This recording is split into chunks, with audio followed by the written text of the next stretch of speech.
चंद में कल पहले चरण का मतदान होगा। पश्चिमी उत्तर प्रदेश में भी कल पहले जो चरण की मतदान है वो होगी। उसमें सहारनपुर जिला या सहारनपुर लोकसभा को शामिल है। इस वक्त हम देवबंद में मौजूद है और हमारे साथ है जमीयत उलमा हिंद के अध्यक्ष या सदर सैयद मौलाना अरशद नदवी जी। मोदी साहब, कल पहला चुनाव है, पहले चरण का, और आप देवबंद में हैं। देवबंद में वोटिंग होनी है। कैसे इस चुनाव को आप देख रहे हैं? किस सिमत जाता हुआ और किस तरह की चीजें इस चुनाव में आप देख रहे हैं कि कल पहले चरण के मतदान को लेकर? मैं तो कोई सियासी आदमी हूँ जी। मैंने न कोई अब तक इस सिलसिले के अंदर कोई प्रेस कॉन्फ्रेंस की है, न मेरा कोई मुद्दा है। मैं तो मजहबी आदमी हूँ। मैं ये बात समझता हूँ कि हिंदुस्तान के अंदर एक ताकत है, जो ताकत मुसलमान और हर मजहबी अक़लियत के खिलाफ काम करे, खास तरीके पर मुसलमान। और एक दूसरी ताकत है जो ये कह रही है कि हम हर मजहबी अक़लियत को हिंदुस्तान के अंदर अपने मजहब पर चलने की मुकम्मल आज़ादी दे। मैं ये समझता हूँ कि मुसलमान को 10 मरतबा ये बात सोचनी चाहिए और हर मजहबी अक़लियत को सोचनी चाहिए कि जो जहन और जो पार्टी, जो लोग हिंदुस्तान के अंदर बसने वालों को मजहबी नुक्ते नज़र से आज़ादी देते हैं, इसका मतलब ये है कि वो सेकुलरिज्म के हामी हैं और मुल्क के अंदर जमहूरियत और सेकुलरिज्म को बाकी रखना चाहते हैं। मैं तो ये कहता हूँ कि मैं तो उनके साथ हूँ।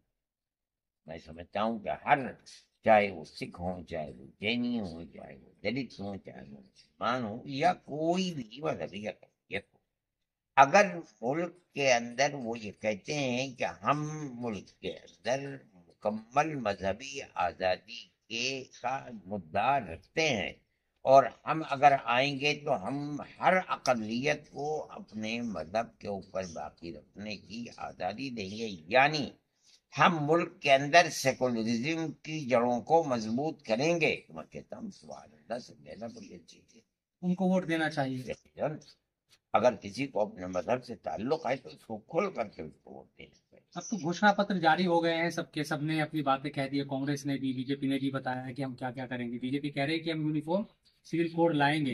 एक देश एक इलेक्शन की बात उनकी तरफ से कही गई है। हम तो इसके बावजूद भी खामोश थे। आपने पूछ लिया था, हमने कह दिया, और हमने तो किसको बुलाया नहीं। आपको भी हमने नहीं बुलाया, आप तशरीफ ले आए, की बात है। हमारा ये नजरिया है, आज से नहीं, हम जब से जिंदा हैं जमीयत उलमा का ये नजरिया है कि मुल्क में ऐसी हुकूमत होनी चाहिए कि मजहब का कोई हुकूमत से दखल ना का, हुकूमत का मजहब से कोई ताल्लुक, पिछले और हर आदमी को अपने मजहब की आजादी।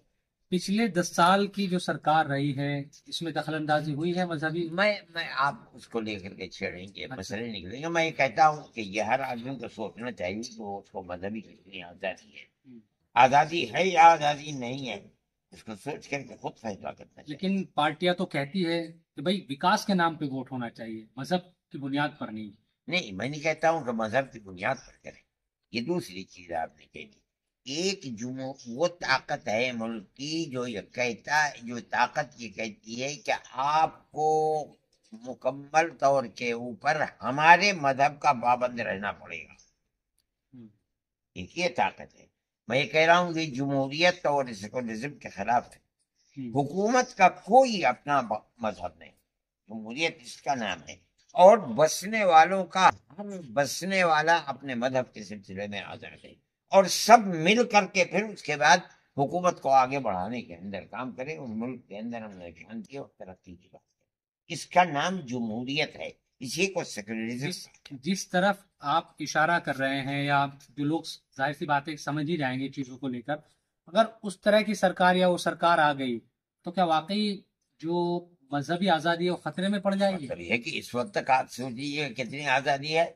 आपने तलाक के मसले के अंदर क्या कर दिया, आपने उत्तराखंड के अंदर क्या कर दिया, आप क्या कहने जा रहे हैं और क्या कहते हैं, یہ تمام کے تمام چیزیں آپ کے سامنے، میں کسی کا نام نہیں لیتے، میں کوئی سیاسی آدمی نہیں ہوں، لیکن میں یہ کہتا ہوں کہ سیکولرزم کا اگر جنازہ ملک سے نکل گیا، زبان سے سیکولرزم کہہ رہے ہیں، لیکن سیکولرزم کی جو جان ہے کہ ہر بسنے والے کو ملک کے اندر اپنے مذہب کے سلسلے میں مکمل آزادی ہے، گورنمنٹ کا اپنا کوئی مذہب نہیں ہے، تو میں یہ سمجھتا ہوں کہ یہ تو آج کل نہیں ہو رہا ہے۔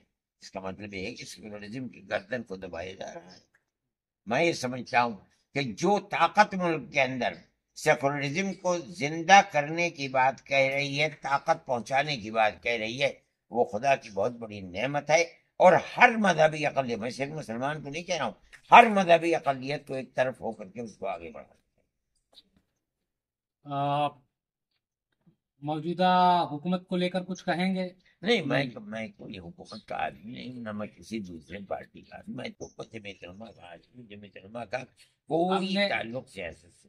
وہ دیکھا ہے گھوشنا پتر، دیکھا ہے، مطلب سنا ہوگا کہ بی جے پی نے یہ باتیں کہی ہے یا کانگریس نے یہ باتیں یا پی ڈی نے یہ باتیں کہی ہے، ان تمام چیزوں کو لے کر کیا اس میں چیزیں نظر آئی آپ کو؟ میں اور چیزوں کو نہیں دیکھتا ہوں، میں نے تو کانگریس بڑی بنیادی طریقے کے اوپر ملک جدھر جا رہا ہے اور ملک کے اندر جو سوچ بڑھ رہی ہے، وہ سوچ یہ ہے کہ وہ ملک میں تمام بسنے والوں کو ایک خاص مذہب کے دائرے کے اندر بند کرنا چاہتے ہیں۔ جو لوگ ایسا کرنا چاہتے ہیں، میں اس پالیسی کو بالکل مکمل 100% خلاف ہوں، اور میں سمجھتا ہوں کہ ہر مذہبی آدمی چاہے وہ کسی بھی اقلیت کا ہو، اس آدمی کو اس کے خلاف کام کرنا، نہیں تو آنے والے دنوں کے اندر وہ برباد ہو جائے۔ چلیے، شکریہ بات کرنے کے لیے۔ تو مولانا ارشد مدنی جن کا بالکل، میں تو یہ بات کہتا ہوں کہ ووٹ دینا اتنی بڑی خدا کی نعمت ہے کہ آپ ہندوستان کو جس رخ پر لے کر چلنا چاہتے ہیں، یہ آپ کے ووٹ کی طاقت۔ ہر آدمی کو، چاہے وہ کسی بھی سماج کا آدمی ہو، چاہے وہ کسی بھی مذہب کا آدمی ہو، اگر وہ اپنے ووٹ کو گھر میں بیٹھ کر کے اس طاقت کو کھو دیتا ہے تو وہ ملک کا، میں سمجھتا ہوں، وفادار نہیں۔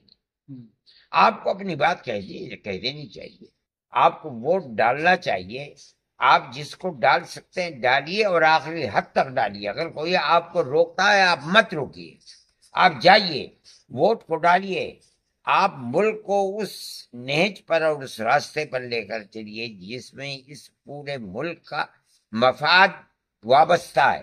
اگر آپ نہیں ڈالیں گے، اس کا مطلب یہ ہے کہ آپ نے ملک کو لاوارث کیا۔ ہر آدمی کو، ایک ایک آدمی کو یہ سمجھنا چاہیے کہ میرے ووٹ کی یہ طاقت ہے کہ میں جدھر چاہوں اس طرف اپنے ملک کو لے کر کے چلوں، اور اس طاقت کا استعمال کروں۔